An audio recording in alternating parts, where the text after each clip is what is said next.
First ever factory outlet Mukunda jewelleries, Kukatpally, Khammam, Kothapet, Somajiguda, Hanamkonda and Suchitra. శ్రీరామ రామ రామేతి రమే రామే మనోరమే సహస్రనామ తత్తుల్యం రామనామ వరాననే. రామ రామ రామ అని 3 మాటలు అంటే చాలు పార్వతి విష్ణువు యొక్క సహస్రనామములు చెప్పేసినట్టే. సంస్కృత భాషలో అక్షరాల్ని లోకి మార్చేటటువంటి సంప్రదాయం ఉంది. రా 2 మా 5. రామ అంటే 2 × 5 × 2 × 5 × 2 × 5. 2 5 10, 10 2 20, 25 100, 2 200, 100 2 200, 205 1000. సహస్రనామ తత్తుల్యం రామనామ వరాననే. అందుకని ఒక్క రామనామాన్ని 3 మాటలు పలికితే సహస్రనామ తత్తుల్యం విష్ణు సహస్రనామ స్తోత్రాన్ని చెప్పేసినట్లే. అంత గొప్ప నామము.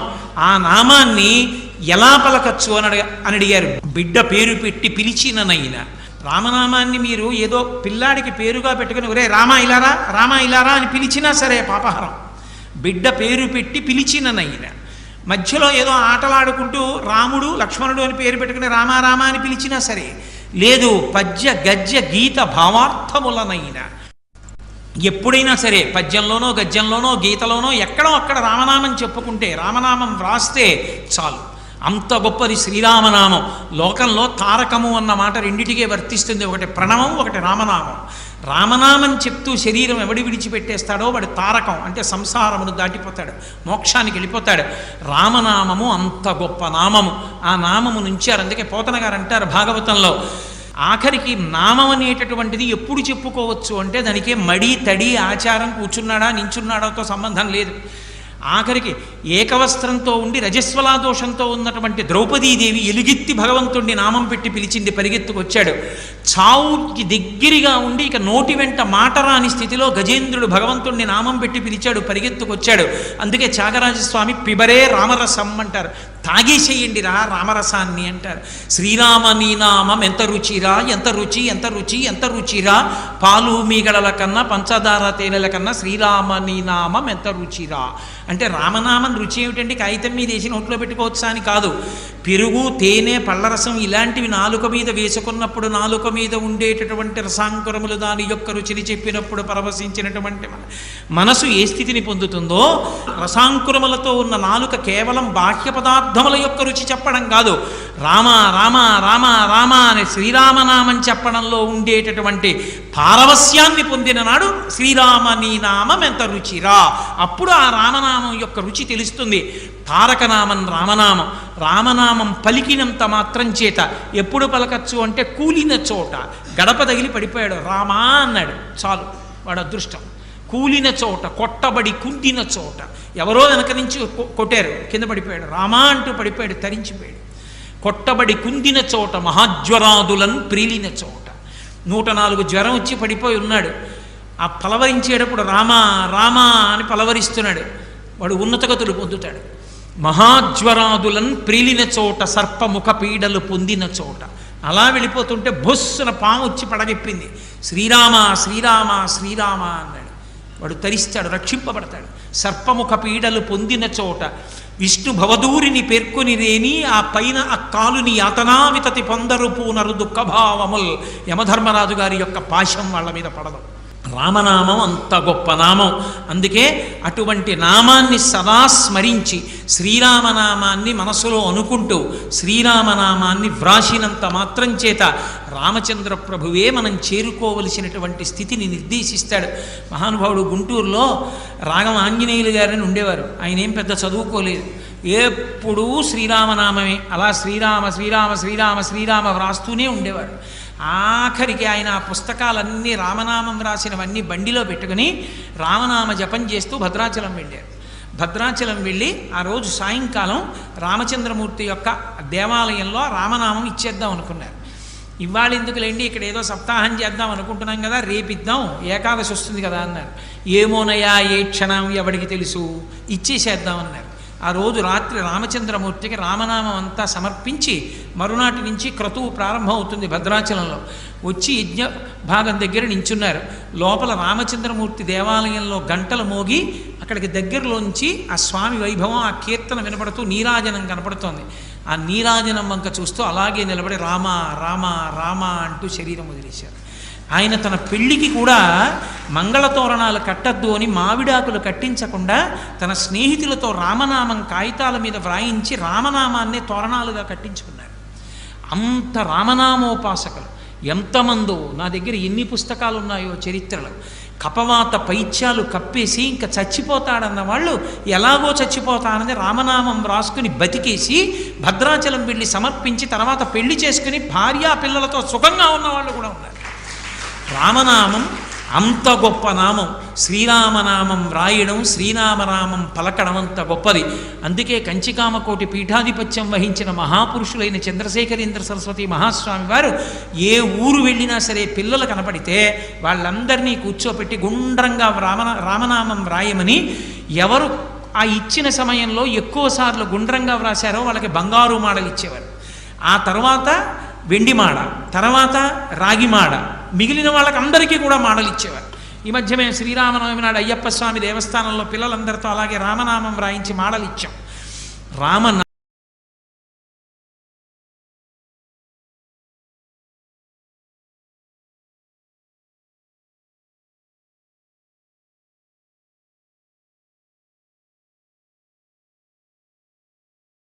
అమ్మవారు దరిద్రాన్ని ఎలా తీస్తుంది అంటే అపాంగైహి, తన చూపుల చేత తీసేస్తుంది. అందుకే ఆవిడికి మీనాక్షి అని పేరు అని చెప్పాను. కనకధారా స్తోత్రం అంత గొప్పది ఎందుకైందో తెలుసా అండి? ఆ స్తోత్రం అంతా లక్ష్మీదేవి యొక్క చూపుల్ని వర్ణిస్తారు. ఒక్క లక్ష్మీదేవిని స్తోత్రం చేశారనుకోండి, ఆవిడ తృప్తి పొందదు. నారాయణుణ్ణి కలపాలి. ప్రతి శ్లోకంలో నారాయణుణ్ణి కలుపుతూ లక్ష్మీదేవిని స్తోత్రం చేస్తారు. అందులో చూడండి ఆ శ్లోకం అందం. కాలాం బుధాలి లలితో రసికైట భారే ధారాధరే స్ఫురతియా తటిదంగనేవా మాతు సమస్త జగతాం మహనీయమూర్తి. అంటే నల్లటి మబ్బు మీద మెరుపు తీగ ఎలా ఉంటుందో నీలతో జద మధ్యస్థ విద్యుల్లేకే భువాస్వరా, దాన్ని శ్లోకం కింద మార్చారు. అమ్మా, ఆయన వక్షస్థలంలో నువ్వు చేరి ఉండడం వల్ల ఆయన యందు దయని నింపావు.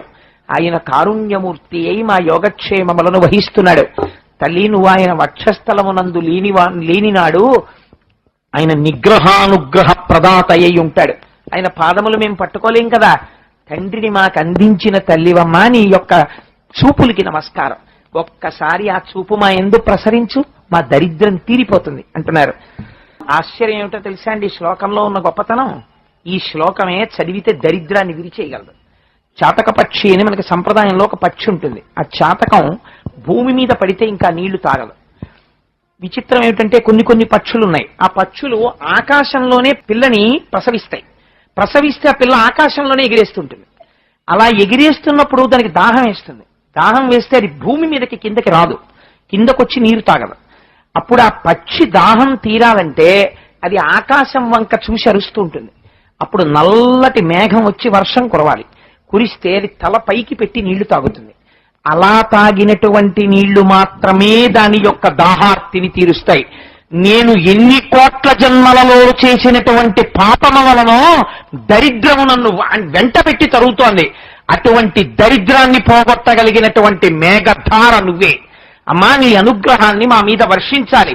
మాకున్న దరిద్రాన్ని మేఘముతో పాటు గాలి వస్తుంది, తృణములను దూరంగా కొట్టి పారేస్తుంది. అలా నువ్వేం చేయాలో తెలుసా అమ్మా? దుష్కర్మ ఘర్మమ పనీయ చిరాయ దూరం. మేము చేసినటువంటి పాపకర్మల్ని దూరంగా తొలగించి తోచవతల పారేసి, పిల్లవాడయా తెలియక చేశాడు, అవును పాపం చేశాడు నిజమే, అంత భయంకరమైన ఫలితం ఇస్తావా? వీల్లేదు. వాడి పాపానికి చాలా తగ్గించేసి వాడి చిన్న పుణ్యానికి పెద్ద ఫలితం ఇచ్చేయి. వాడు సుఖంగా ఉండాలి. వాడు నన్ను కనకధారా స్తోత్రంతో పూజ చేశాడు, మాఘపాదివారం నాడు సరసంజ వేళలో కూర్చుని, వాడికి ఇవ్వకపోతే ఎలా అని నిలదీస్తుంది అమ్మవారు అయ్యవారి దగ్గరికి వెళ్ళి. అలా నిలదీయగలిగిన స్వతంత్రం అమ్మకొక్కదానికే ఉంది. అందుకే శంకరులు అమ్మకి చేసుకుంటున్నారు విజ్ఞాపన. అమ్మా, నారాయణుని యొక్క ప్రణయాన్ని పొందిన దానివమ్మ నువ్వు అనేటప్పటికి, ఓహో వీడు మా ఆయన పేరు కూడా పెట్టి పిలుస్తున్నాడు రా అని పొంగిపోతుంది ఆవిడ. గీర్దేవతేతి గరుడధ్వజ సుందరేతి శాకాంబరేతి శశిశేఖర వల్లభేతి. మొన్న మీరు శరన్నవరాత్రులలో విన్నారు. ఎవరు? శాకాంబరీదేవి, పార్వతీదేవి. మరి పైగా శశిశేఖర వల్లభేతి, చంద్రశేఖరని పెట్టుకున్నవాడు ఎవరు? పరమశివుడు. ఆయన భార్య కింద చెప్తున్నారు. అలా ఎలా కుదురుతుంది అంటే ఆవిడ శక్తి స్వరూపం. ఆ లక్ష్మే దేవతలందరూ వెళ్లి స్తోత్రం చేశారు. ఎలా కనపడిందో తెలుసా అండి? ప్రతి ఇంటిలో ఉన్న ఇల్లాలు కూడా లక్ష్మిగా, ప్రభువులకి రాజ్యలక్ష్మిగా, ఆ సత్యలోకంలో సరస్వతిగా, కైలాసంలో పార్వతిగా, విష్ణులోకంలో లక్ష్మిగా, పద్మలోకంలో పద్మావతిగా, గోలోకంలో రాధికగా, అన్ని చోట్ల ఉన్న తత్వముగా, శక్తిగా ఆవిడే దర్శనమిస్తే దేవతలందరూ స్తోత్రం చేశారు. గమ్మత్తు ఒకటి ఉంది సంప్రదాయంలో తెలుసా అండి? సాధారణంగా ఆడపిల్లకి మంచి వరుడు రావాలంటే రుక్మిణీ కళ్యాణం చేస్తారు. మగపిల్లవాడికి మంచి భార్య రావాలంటే ఈ స్తోత్రం చేయాలి. ఇప్పుడు నేను చెప్పిన స్తోత్రం. ఈ స్తోత్రం చేస్తే మంచి భార్య వస్తుంది. ఎటువంటి భార్య వస్తుందో తెలుసా అండి? సుశీలాం సుందరీం రమ్యాం అతి సుప్రియవాదినీం పుత్ర పౌత్రవతీం శుద్ధాం కులజాం కోమలాంబరాం అపుత్రో లభతే పుత్రం. కొడుకులు లేని వాళ్ళకి కొడుకులు పుడతారు. 3 తరాల్ని చూపించగలిగినటువంటి నక్షత్రగండాన్ని పోగొట్టి తన సుమంగళీతత్వంతో భర్తని రక్షించుకుని కొడుకు మనవడు మునిమనవణ్ణి చూసేంత వరకు ఆరోగ్యంతో భర్త ఉండి 5వ తనాన్ని తన మంగళసూత్రంలో పెట్టుకోగలిగినటువంటి సుశీలాం, మంచి శీలము, గొప్ప అందము, గొప్ప మాట, అటువంటిది కలిగినటువంటి భార్య పురుషుడికి వస్తుంది. ఇప్పుడు నేను చదివిన స్తోత్రం చదివితే అది లక్ష్మీతత్వం అంటే. శ్రుత్యై నమోస్తు శుభకర్మ ఫలప్రసూత్యై నమోస్తు శుభకర్మ ఫలప్రసూత్యై. ఇప్పటి వరకు మీరు వేదమంత్రములతో ఉన్నటువంటి పూజ చేశారు. ఈ వేదమంత్రముల చేత మీరు చేసినటువంటి పూజకి ప్రీతి చెంది మీకు ఫలితాన్ని ఇవ్వవలసింది ఎవరు? అమ్మవారు. అమ్మా, వేదమంత్రముల చేత ప్రీతి చెంది మీకు ఫలితాన్ని ఇచ్చేటటువంటి అమ్మవమ్మ నువ్వు. శక్త్యై నమోస్తు శతపత్ర నికేతనాయై నమోస్తు శతపత్ర నికేతనాయై పుష్టై నమోస్తు పురుషోత్తమ వల్లభాయై నమోస్తు పురుషోత్తమ వల్లభాయై. పురుషోత్తముడన్న పేరు శ్రీ మహావిష్ణువుది. మళ్ళీ చివరికి వచ్చేటప్పటికి అయ్యవారి పేరు కలుపుతారు. అమ్మ పొంగిపోతుంది, పురుషోత్తమ వల్లభాయై. అవునవును, నేనే ఆ గోపాల బాలుడి యొక్క భార్యని అని పొంగిపోయి, భలే చేస్తున్నారా వీళ్ళు స్తోత్రం నన్ను అని పొంగిపోతుంది ఆవిడ. సామ్రాజ్యమును పరిపాలించగలిగినటువంటి చక్రవర్తిత్వాన్ని కూడా ఆవిడ ఇచ్చేయగలదు. ఎంత ఐశ్వర్యం ఉన్నా ఒంటిలో అనారోగ్యం ఉండి మంచాన పడుకున్నాడు అనుకోండి, ఏమిటి ఉపయోగం? శంకర భగవత్పాదులకి చిన్న పిల్లడిగా ఉన్నప్పుడు తెలుసు తత్వం. సంపత్కరాణి సకలేంద్రియనందనాని. అమ్మా, నా ఆరోగ్యం బాగుండాలమ్మా, నా ఇంద్రియాలు తేజస్సుతో ఉండాలి. ఒక్కసారి ఎవడైనా ఇలా వంగి నమస్కరిస్తే వాడి పాపాలు పోగొట్టేద్దామని చూస్తుంటుందిట అమ్మ, వాడికి సంపత్తినిద్దామని. ఇందాక మీ అందరూ సుబ్రహ్మణ్య శర్మ గారు చెప్పినప్పుడు ఇలా వంగి నమస్కరిస్తుంటే నాకేమనిపించిందో తెలుసా అండి?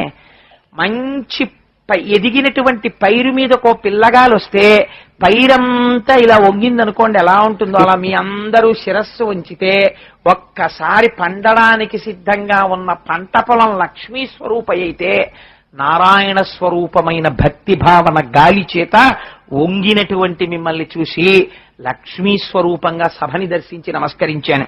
అమ్మా, దిగ్గజములు, దిక్కులను మోసేటటువంటి గజములు ఆకాశగంగని పట్టుకొచ్చి పద్మ కింజల్కములను పుప్పుడిని కలిపి స్వర్ణపాత్రలను తమ తొండములతో ఎత్తి నీకు అభిషేకం చేస్తుంటాయి.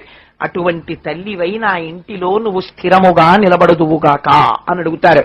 గంగాజలముల చేత అభిషిక్తము చేయబడి తడిసిన వస్త్రంతో అప్పుడే అభిషేకం జరిగిందనమాట అమ్మవారికి.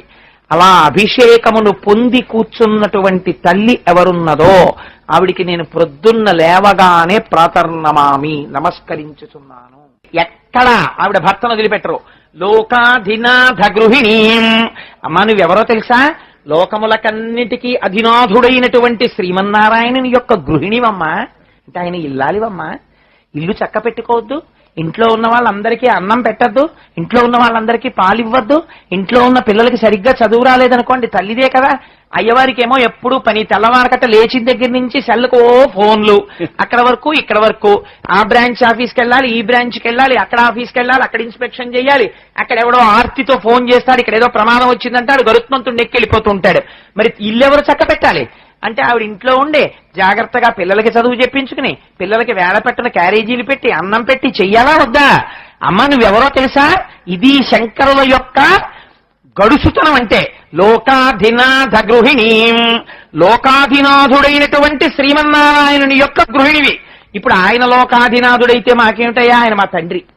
ఆయన మా తండ్రి, ఆయన గరుత్మంతుడిని ఎక్కి వెళ్ళిపోతుంటాడు. ఎక్కడికో ఎవరో రాక్షసులు వచ్చారయ్యా, ఎవరో ఒక ఆడావిడికి చీర లాగేస్తున్నారు, గోవిందా అంది నేను వెళ్ళిపోవాలని వెళ్ళిపోతాడు. ఇంకొక ఆయన ఎక్కడున్నాడు చూపించన్నాడు, అందుకని చెప్పి ఆ రాక్షసుడు ఎవరో పిలుస్తున్నాడు, పిల్లాన్ని రక్షించాలని అక్కడికి వెళ్ళిపోతాడు. నువ్వు మాత్రం ఏం చేయాలి? ఇంట్లో ఉండి మమ్మల్ని చూసుకోవాలి. పిల్లల్ని వదిలేసి అమ్మ కూడా వెళ్ళిపోతే మమ్మల్ని చూసేవాళ్ళు ఎవరమ్మా? అందుకని ఇప్పుడు ఏమంటున్నారు శంకరాచార్యులు వారు, మన మీద పెట్టుకోలేదు రక్షించుకునే ప్రజ్ఞ. అమ్మ నువ్వు అమ్మవి, మేము పిల్లలం, మాకేం తెలుసు? మేము అస్తమానం కప్పులు బొదలగొట్టయ్యా, కాఫీ గ్లాసులు తోచెయ్యా, పాల గ్లాసులు తోచెయ్యా, తప్పు పనులు చేసేయ్యా, పాప పనులు చేసేయ్యా, మేము చేసేస్తుంటాం. నువ్వేం చేయాలి?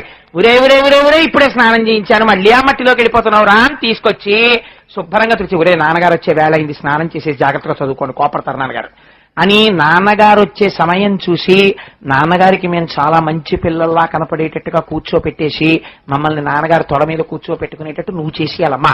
ఎందుకంటే నువ్వు మా అమ్మవి. ఎంత గడుసుతనమో చూడండి. లోకాధినాథ గృహిణీం అమృతాభిపుత్రీం.